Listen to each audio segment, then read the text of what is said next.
Okay, so let's go ahead and get started with reviewing on Aristotle. I do have the video running just for those of us that may not be here today.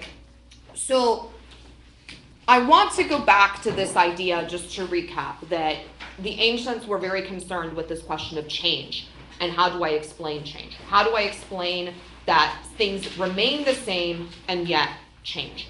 And Plato is going to give it to us in terms of the forms are perfect, but when they get copied, that's when change comes in as a deterioration of the perfection that does not change.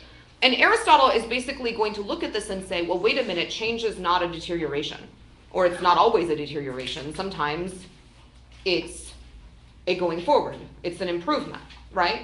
So what Aristotle is basically going to say is that for every substance in the world, that it is made up of essence plus matter. Now, what do we mean by substance here?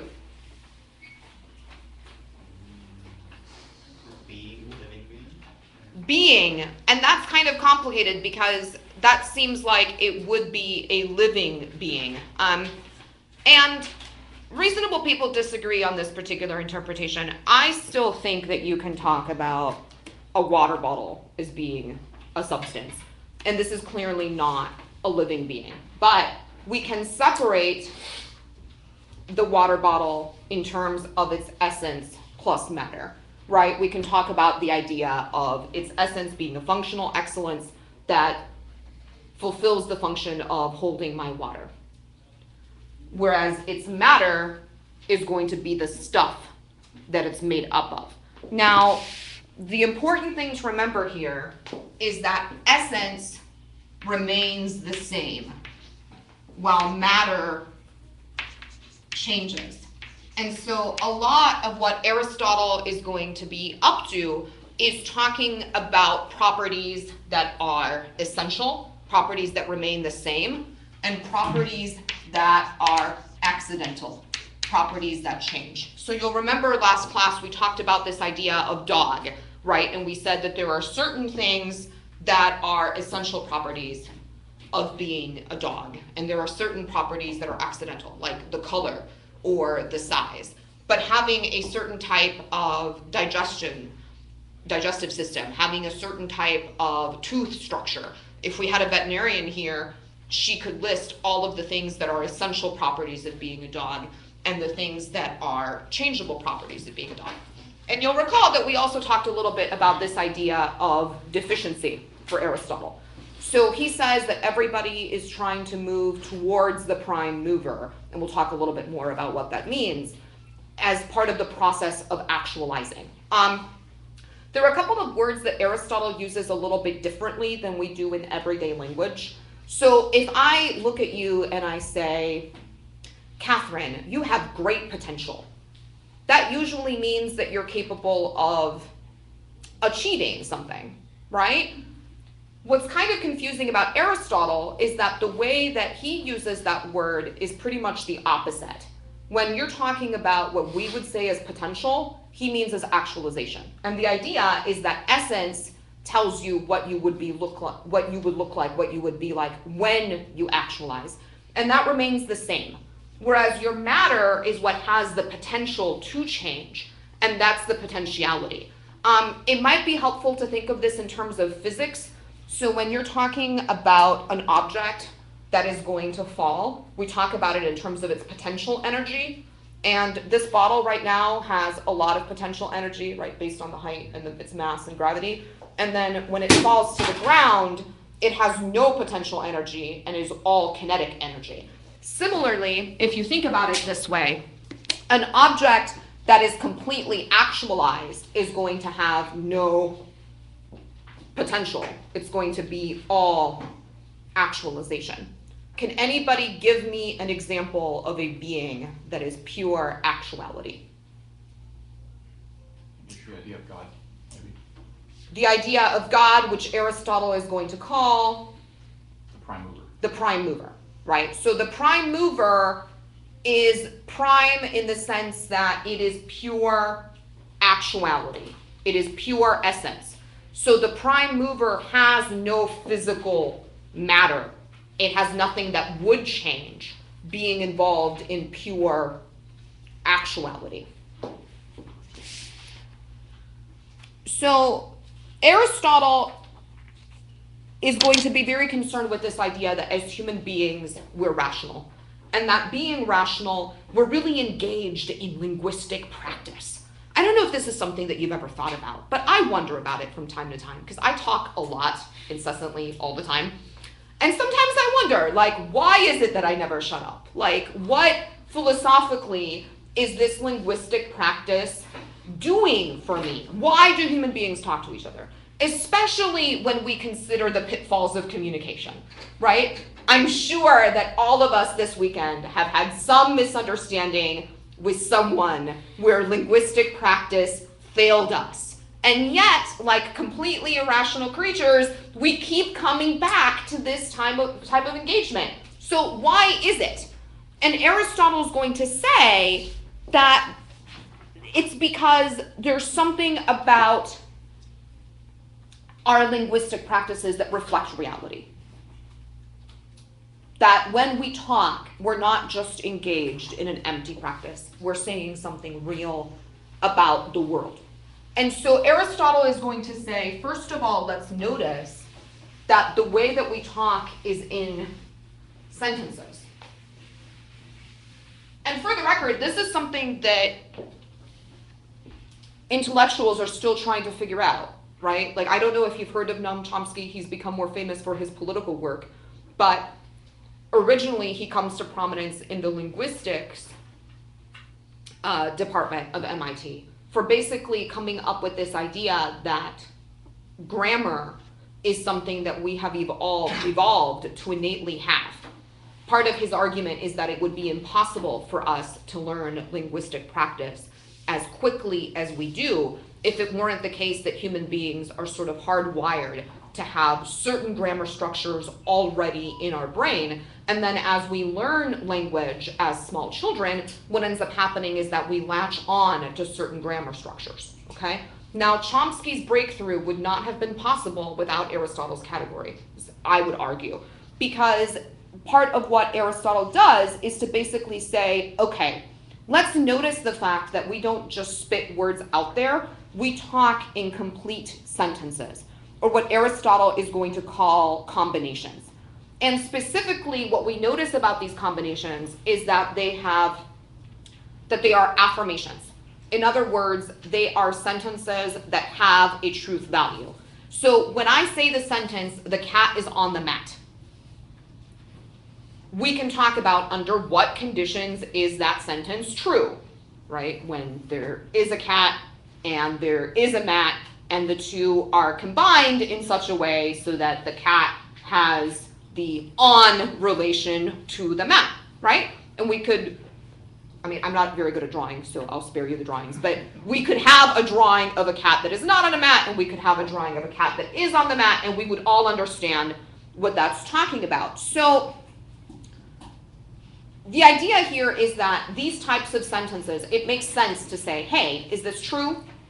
Is this false? And under what conditions is it true or false?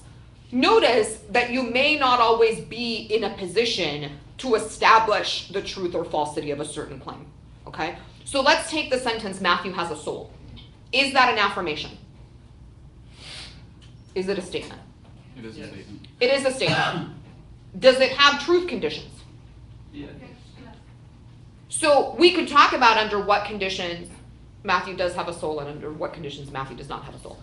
Can I be certain of the truth value of that statement? No. I'm going to say no. It's possible that tomorrow I'm going to open the newspaper and I will say, I will hear headlines, scientist discovers the truth of the soul, or philosopher discovers the truth of the soul. But for right now, I'm going to say that's a statement that has a truth value, but it's a truth value that I may not be able to access, okay? So the idea behind combinations or statements is that they are true or false. Whether I can establish their actual truth or falsity, separate conversation. But we can at least talk about them in terms of having a truth or falsity. So if I say, how are you? It doesn't make any sense to talk about the truth or falsity of that, because it's not a statement, it's a question.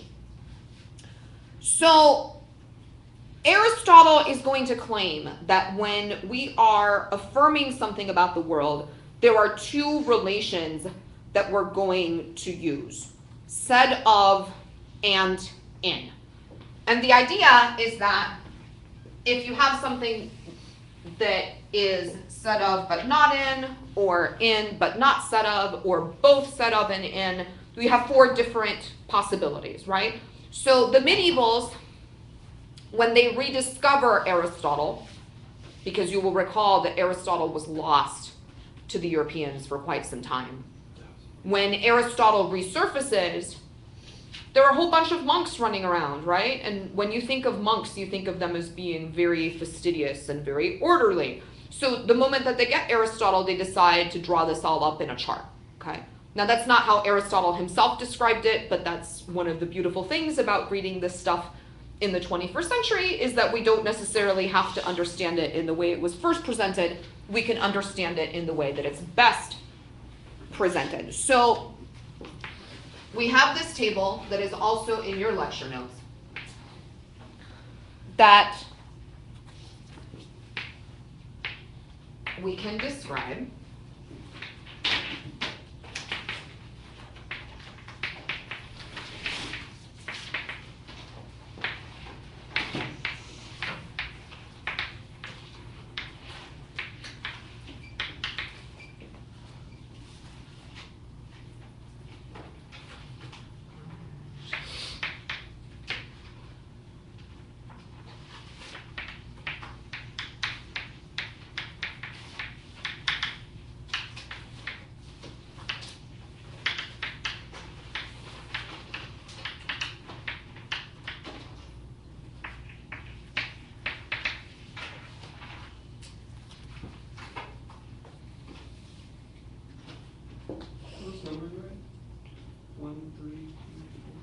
Yeah, 1, 2, 3, 4. It goes across.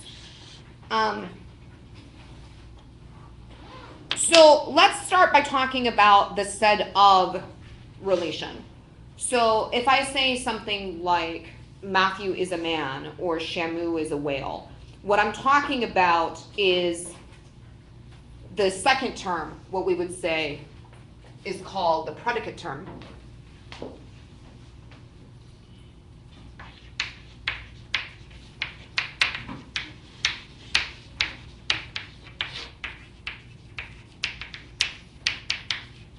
That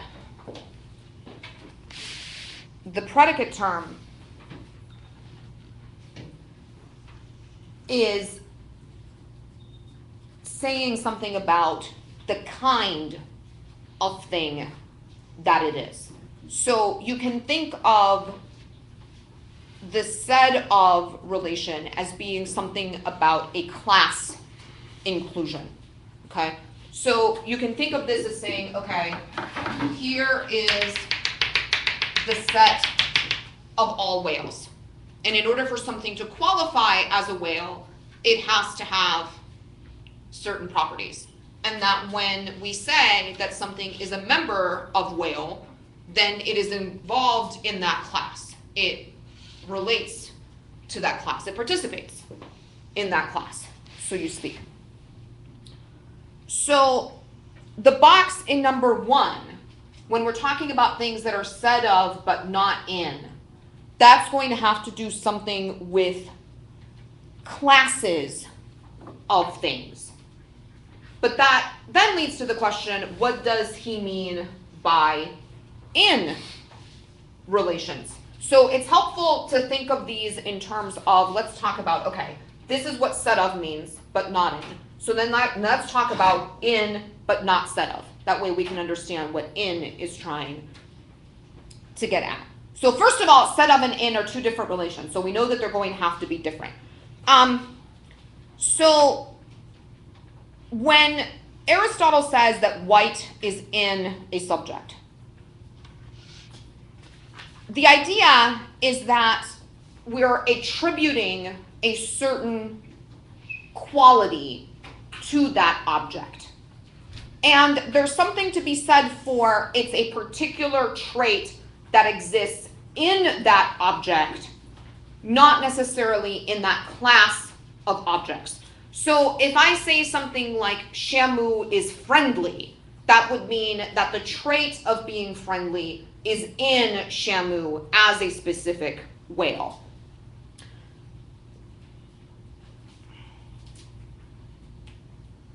So box 1 is going to include kinds,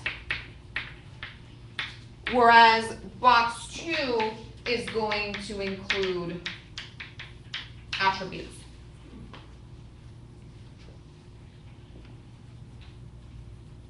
Let's move on to box 3. What does it mean for something to be both said of and in?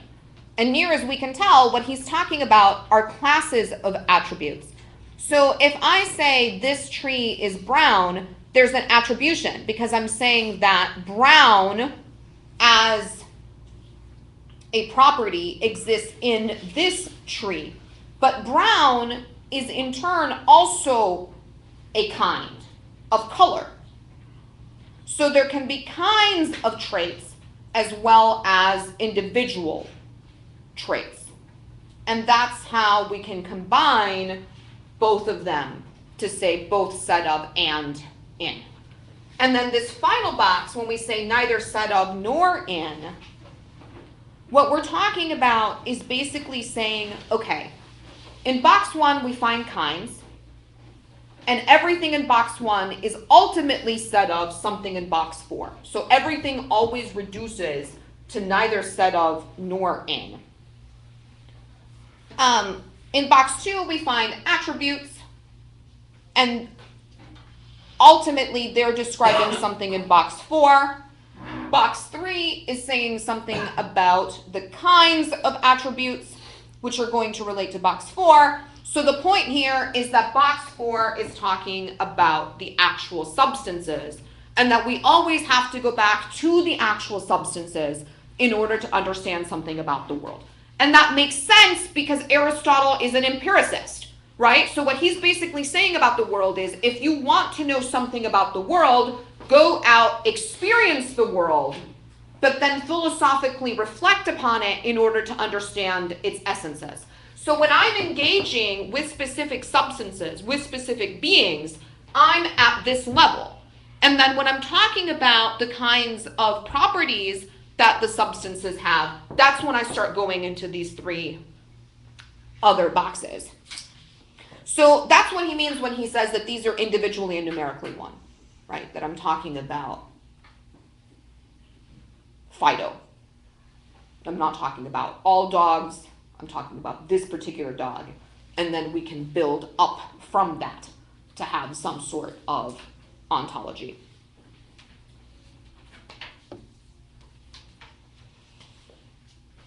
So how does the prime mover fit into all of this?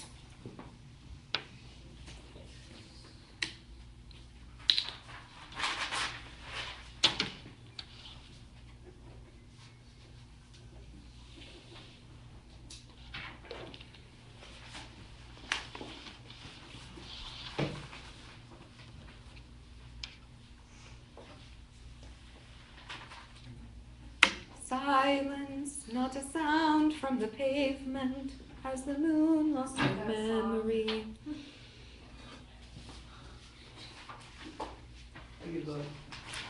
Okay, if we had to put the prime mover in one of these boxes, Neither said of or in. it would be a substance, right? But it's a substance with no matter. It's a substance that is pure actuality, okay?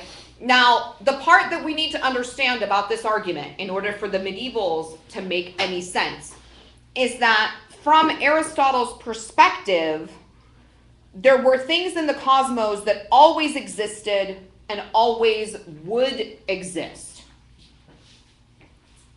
So the question is, when I look out into the world and I notice things like the wind is moving, right? The branches of the tree are moving.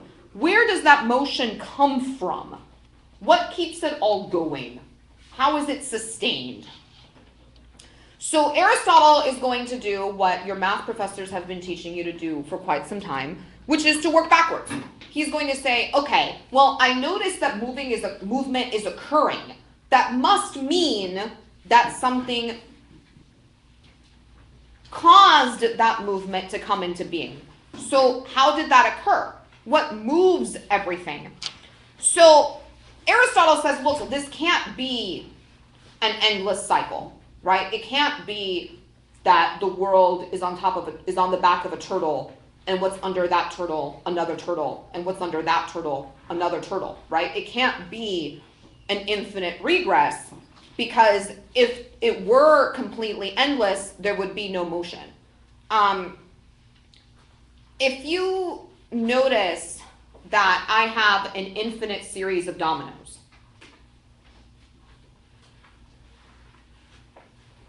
I have to knock over the first domino in order for the second domino to be moved, right? So if you notice that the last domino has been moved, you can say, okay, something must have occurred in order to make that happen. But because this is an infinitely long series of dominoes, you can't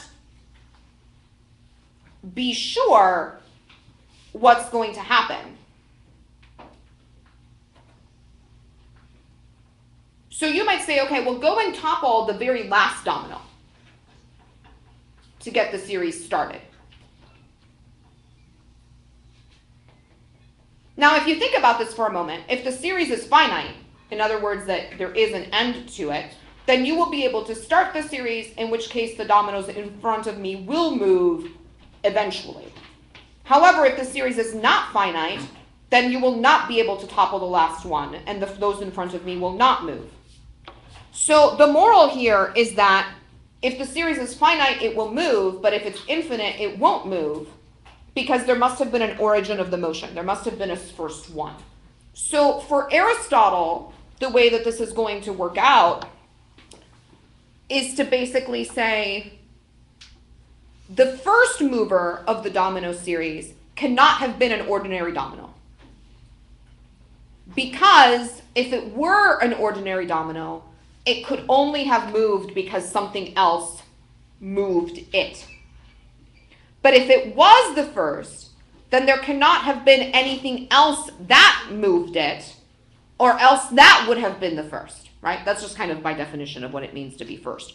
So the first mover of the domino series must be the sort of thing that moved the series without being moved by the series. So that's why the prime mover is sometimes called the unmoved mover. It is that which moves, but it's not itself moved. Which, if you think about it in terms of being pure essence and having no matter, that makes a certain amount of sense, because in certain ways it's impossible for it to be moved by something else. So the idea is that it did its job of moving the series without itself moving. So that's why we call it the unchanged changer or the unmoved mover. So the idea is there is motion, therefore there must have been something that got this motion started. It had to come from somewhere. And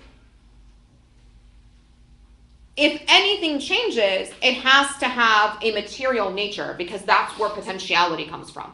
Remember when we had up on the board, substance is essence plus matter. Matter is what gives us potentiality. So if something is pure actuality, it's not going to be possible for it to be physical, because then it wouldn't be pure actuality, it would be pure potentiality. And going back to the physics experiment for a moment, for those of you that are familiar, when you're talking about the trajectory of an object, you can stop it at any time and say how much potential energy does it have and how much kinetic energy does it have. It's easiest to calculate when it's not in movement or when it hits the ground, but we can do it at any moment, right? So the idea is that any substance could be more or less matter or essence. The prime mover is going to be pure essence. I'm going to be a mixture. And presumably you couldn't have a substance that was pure matter. It's going to have some essence. But we can talk about those border cases, like what if I take this water bottle and I put it in the fire and its essence is gone, something along those lines. But don't worry about that for right now. So the unmoved mover is going to be changeless, which means that it's not going to have any sort of physical matter.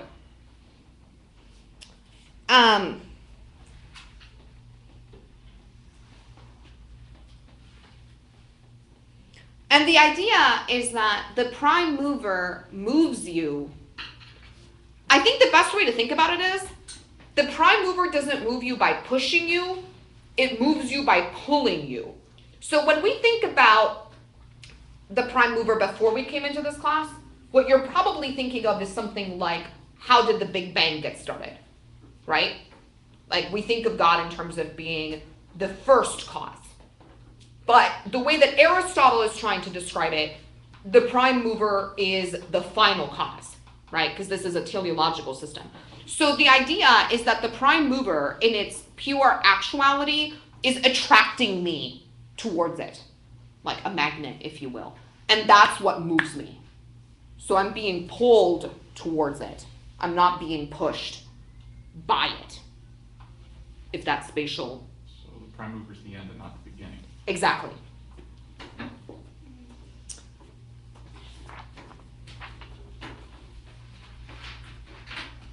Because this is frustrating because Aristotle calls it the first mover, right? So from that perspective, it seems like the prime mover should be beginning the cosmos, but that's not what Aristotle had in mind, because from his perspective, the cosmos are eternal. So talking about them as coming into being on the basis of the prime mover makes no sense. So the unmoved mover is the starting point of the motion of the cosmos, in the sense that we're all moving towards it. So it's first in a logical sense, not in a chronological sense. In the sense that movement must be occurring. This is the thing that moved. Now we're all moving towards it. I'm seeing a little bit of glassing over in terms of the eyes. So if you have a question, please jump in. Even if it's just to say, I think this is what you're saying, can you verify that this is what you're saying? Sometimes that can be helpful.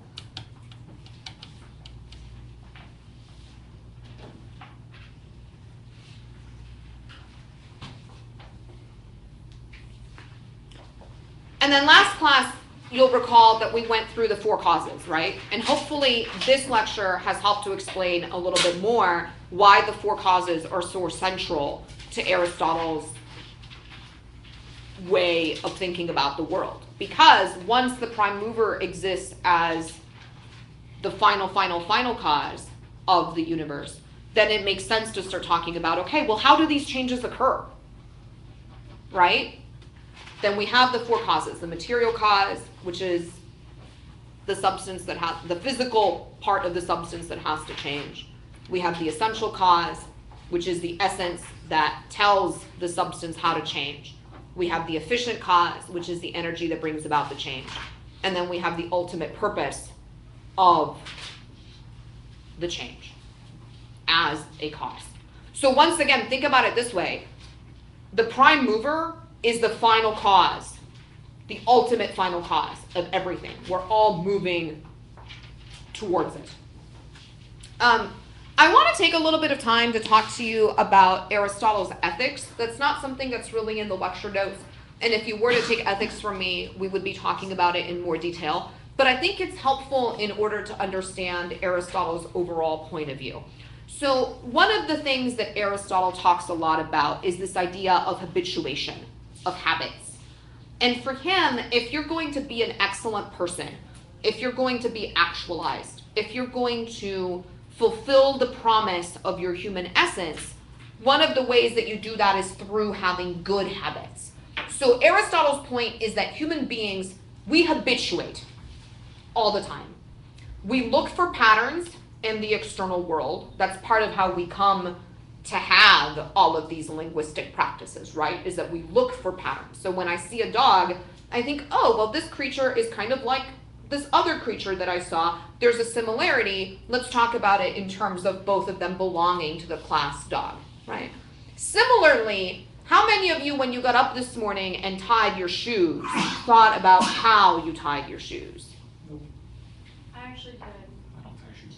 but that's only because I'm teaching my kindergartner how to do this. Okay, so because you were teaching your kindergartner, you said something like, okay, here's the one bunny hoop, and then here's the other bunny hoop, and the one ear goes through the other ear. I don't even remember the story, right? Because I don't have kindergartners. But the idea is that if you said that to yourself each and every time that you tied your shoes for the rest of your life, can you imagine how time-consuming that would be? That would be ridiculous, right? So instead, what we end up doing is we create habits. So when I stumble into the kitchen in the morning to make coffee, I don't think about each and every step that I go through in making the coffee. I just do it. And the reason I just do it is because I have become habituated into doing it, okay? So Aristotle's point is that human beings, we will just create habits. And here's the problem. The habits that we create, are they always good habits? No. So his concern is that if you're conscious about creating the right kinds of habits, then those habits will carry you through. But if you're not conscious about the kinds of habits that you create, you will fall into habits anyway, because that's part of how human beings are, is that we habituate, we create habits. And if you fall into bad habits, that's really a concern. Like procrastinating? Exactly. So the problem with procrastination is that it's a habit that perpetuates itself, right? If I wait until the last minute to do my paper for this class, then that's going to put me behind in my other classes, right? So I can't just procrastinate on one thing and not procrastinate on everything, because it's a habit that's going to reverberate. Similarly, things like cussing. I don't know if you've ever found yourself in a situation where you cuss a lot, and then all of a sudden you find yourself cussing in a situation where you really shouldn't. Well, if you never cuss, if that's just not a habit that you have, you're not going to be in that situation where you accidentally drop an F-bomb in the middle of an interview, because that's not just something that you do, right? You're not even going to be tempted into that kind of habituation. So, in the book, The Nicomachean Ethics, Aristotle is writing this book for his son, Nicomachus. And he's trying to say to Nicomachus, this is how you become a good person. This is how you become a virtuous person. And a lot of it is talking about creating the right kinds of habits. So you're in luck because you have a kindergartner, right? Which means that you can instill in your kindergartner all sorts of good habits. And right now, your kindergartner doesn't know any better. In the sense that, boy or girl, if I may ask? Okay, so your lovely little kindergartner, he's just running around trying to understand something about the world, and because he's human, he's going to habituate. Now, if you instill in him really good habits, like brushing your teeth after every meal and eating nutritious food, then no matter what happens when he goes out into the world, nutritious food is going to be what resonates with him, because that's what he's used to. All right? Now, I want you to understand something, because philosophy, when done well, should not just be about understanding the history of the ideas. It should give us a platform for analyzing and making sense of our own lives. Not all of us were raised with perfect habits. And that's nothing against our parents, but they may not have had really good habits to give us. Nevertheless, we have an inheritance of habits that follows us. And changing your habits can be really, really, really tough. So, over the Christmas holiday, I went and did a meditation experience. And in that meditation experience, it came to me that I needed to be concerned with stepping out of bed on the right foot every morning, right? in terms of figuratively speaking, I'm going to get out of bed on the right foot. Now, I'm left-handed. I am not a morning person at all, right? You'll notice from my teaching schedule, it's always noon and after. So usually, I don't even have a blessed clue what foot I got out of bed in the morning. But when I did this meditation technique, I realized, wait a minute, there is something to be said for beginning my day with intention, beginning my day with purpose, and making sure that no matter what happens, I got out of bed on the right foot, right? So I said, all right, I will take this challenge. I will make a point of habituating myself to getting out of bed on the right foot. How hard can this be? Try it. It turned out to be quite difficult. There were days that I would get up and maybe like at 2 o'clock in the afternoon, I would have this moment of doubt of, wait a minute, what foot did I use to get out of bed this morning? I have no idea. Okay, well, better luck tomorrow, right? And now that I've habituated into this, we're almost in October, so it's been, let's say 9, 10 months. This morning, I got out of bed and I had my left leg tucked in behind me, like this, right? And I'm basically doing like a hip opener yoga pose as I'm stepping out of bed. But I'm consciously aware of the fact that I'm stepping out of bed on the right foot. And it's not easy to change your habits. And these could be linguistic habits. Like if you're used to saying, oh, if I was going to the store, I would pick up milk for you. Instead of saying, if I were going to the store, I would pick up milk for you. And somebody points out to you that you're conjugating this verb incorrectly. Are you going to be able to just change that habit the very next time that you say that and perfectly each and every time afterwards without thinking about it, without having to make any effort towards this? If they had a gun in your head or something, you would be way more conscious of it.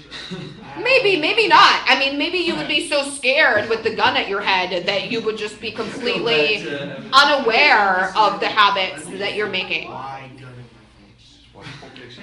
So, one of the things that I really want you to think about as you go out into the world, just reflect upon by yourself, in the privacy of you and yourself, what habits do I have?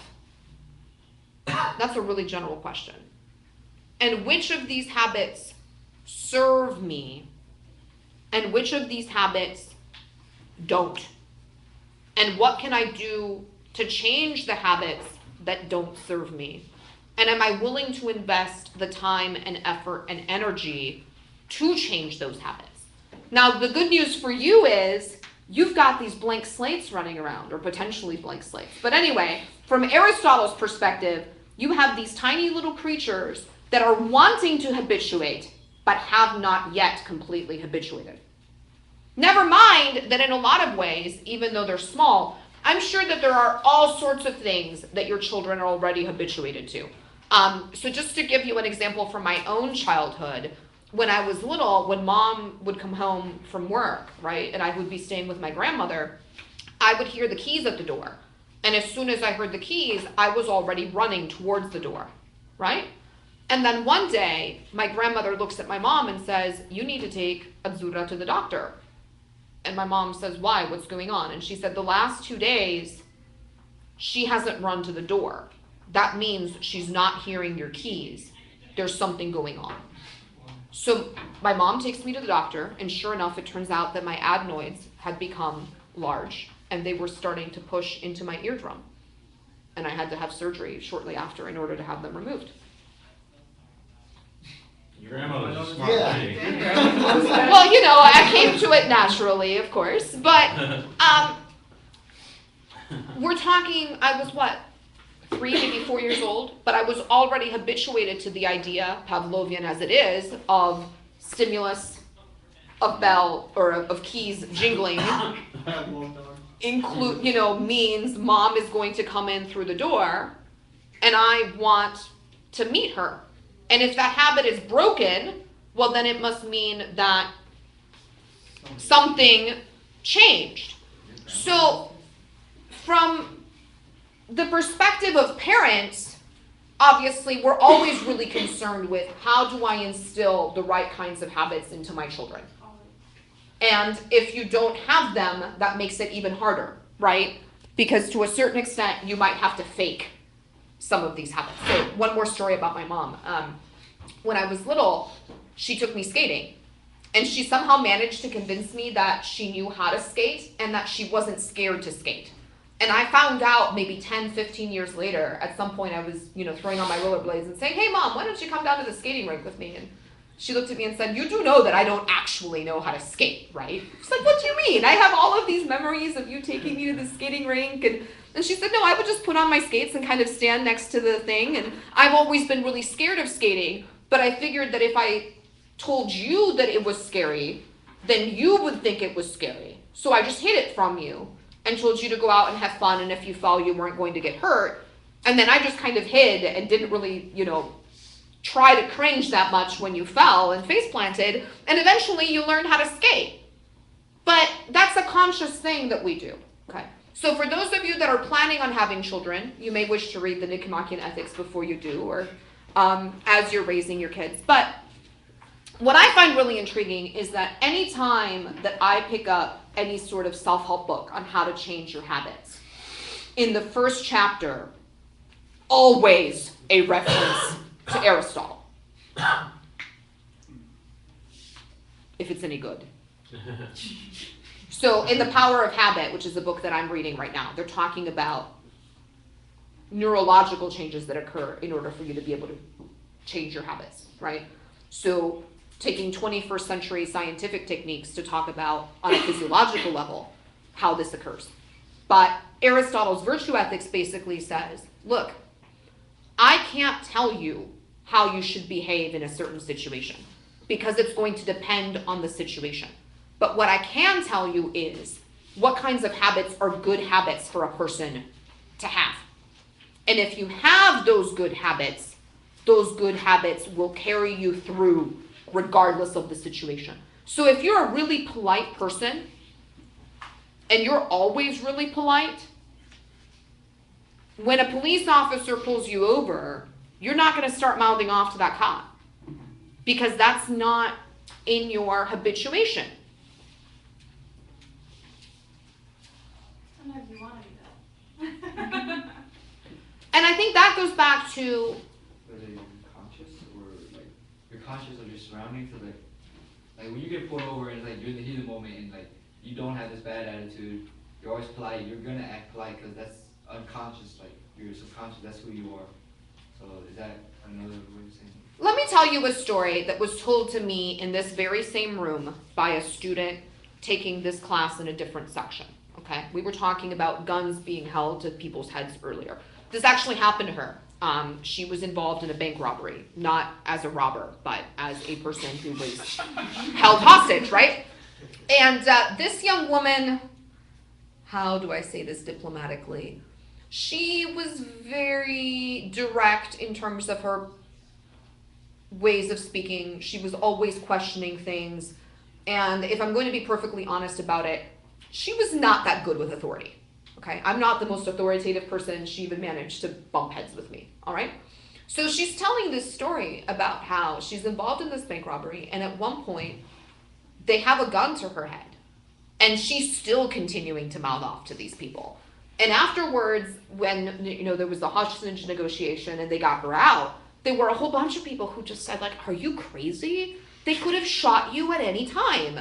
And she just said, "Look, this is who I am. Like, I'm not going to back down. I'm not going to just respect somebody because they have a gun to my head. That's just not who I am." Famous last words. Well, she survived it, Yeah. right? So the point that I'm trying to make is that she had a certain habit, and at the end of the day, that habit carried her through even this really traumatic situation in a way that I'm sure she felt that her integrity was not compromised. Right? Because there was a certain note of pride when she was saying this, basically saying, look, you know what? I'm going to respect you if you're worthy of respect, and I'm not going to respect you just because you're intimidating me. And I know of myself that this is the case, even if somebody's holding a gun to my head. now, am I saying that that's the kind of habit that you should necessarily instill in yourself? That's up to you, right? Like what you consider to be good habits and what you consider to be bad habits is ultimately your own concern. But I think that there are several things about this that have immediate practical application.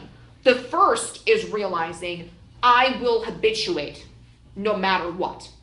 So whether you're consciously creating a habit or not, the habit will form itself. So for example, when we talk about things like the cycle of violence, as you know, people who are abused as children will often go on to become abusers themselves.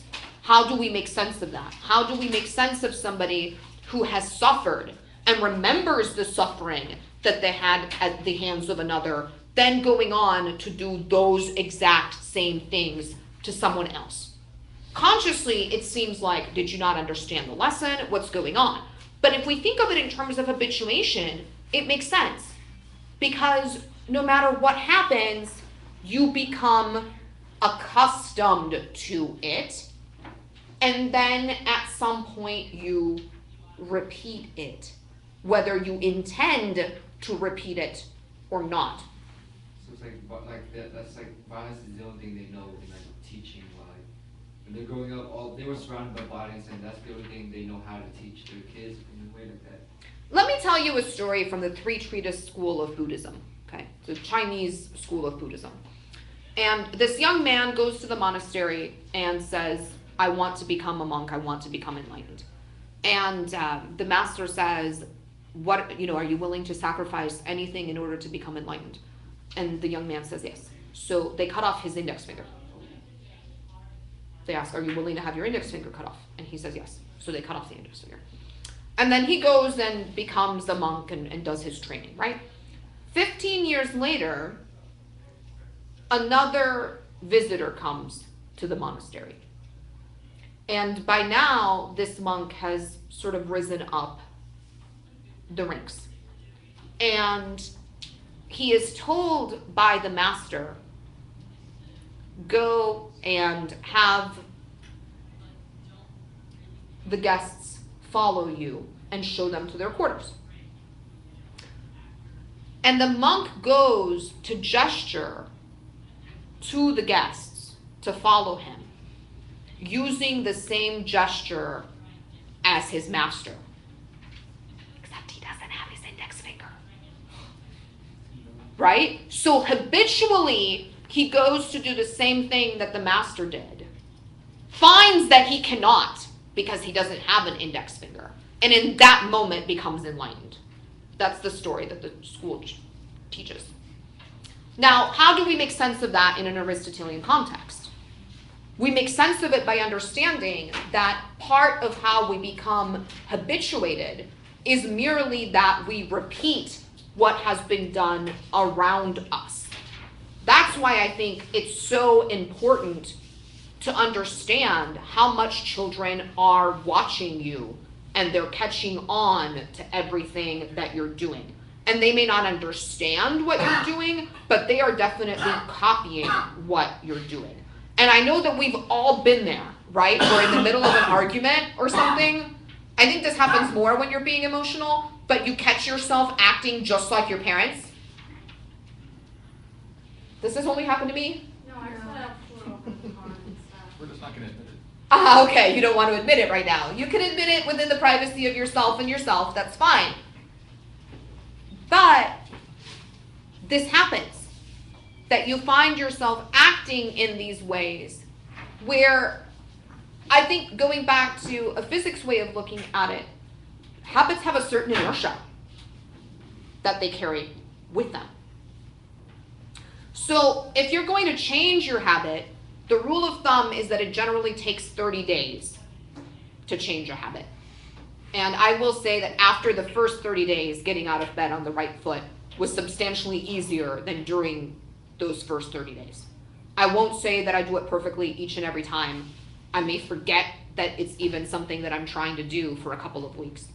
But in those weeks that I forget, sometimes I notice as I'm stepping out of bed, oh, I stepped out of bed on the right foot today. Even though I wasn't thinking about it, even though I wasn't conscious of it, my habit carried me through. I think this is easiest if you think of it in terms of physical habits.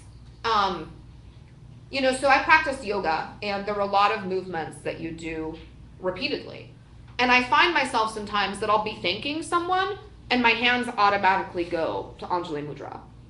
And it's not conscious. It's just that I'm so used to the idea that this is a thinking posture that my hands immediately go to it.